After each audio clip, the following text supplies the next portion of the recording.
Welcome to Telltale Books, and I'm continuing in this video my series on Isaac Asimov, exploring everything I can get my hands on and reading and reviewing them in order of publication. And his next published work, and this will be number 7, is titled The Magnificent Possession. This was first published in Future Fiction in July of 1940. And it was published in Future Fiction, frankly, because it was rejected elsewhere. Future Fiction was not a brand new magazine, but it hadn't been around for very long yet. And it was one of the minor new magazines coming in 1939 and 1940. Part of a small boom in science fiction at that time. The Magnificent Possession involves Professor Sills.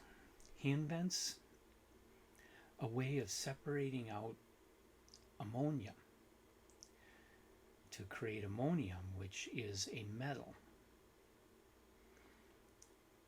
And he wants to use this process to start manufacturing this metal because he feels it can be used in a lot of different things and really revolutionize manufacturing.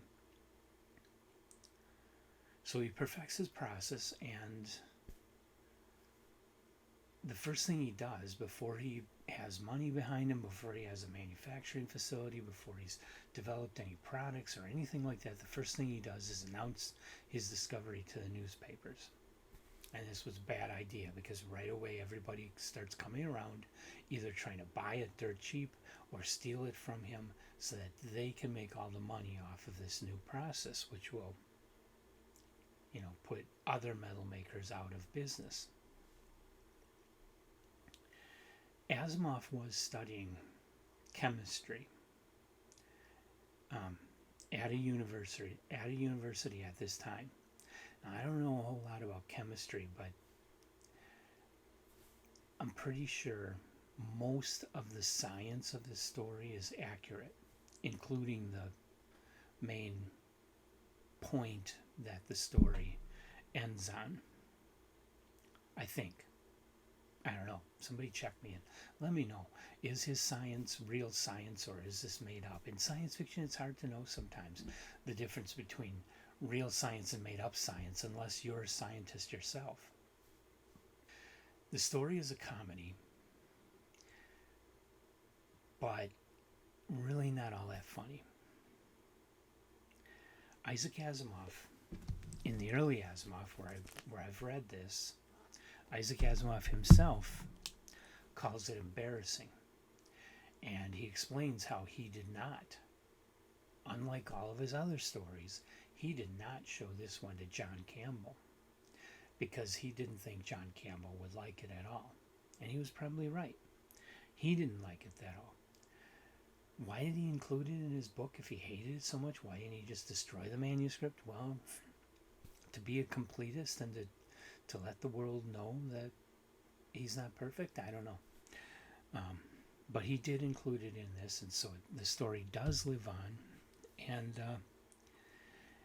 it's okay. It's not awful, but it's pretty stiff and pretty cliched. It uses a lot of standard jokes and situations.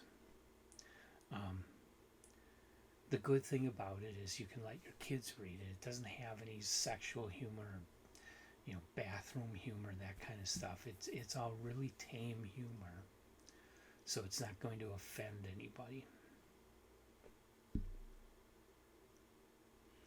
But this was a very early story.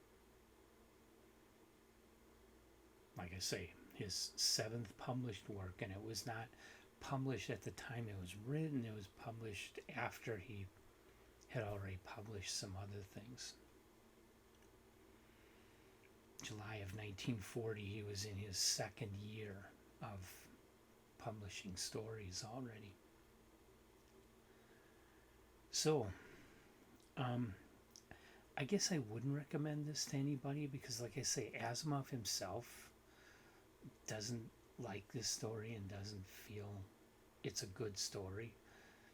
So the only people who would really want to read this again are Asimov completists that really want to be thorough in reading and understanding all of Asimov's works.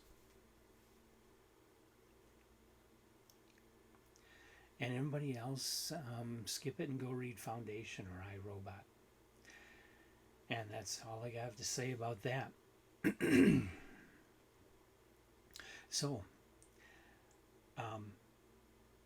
check it out or not, depending on how you feel after this video. Like us, subscribe to us. Come on back for more. I promise there's some more really excellent Isaac Asimov stories coming. And I'll see you in the next video.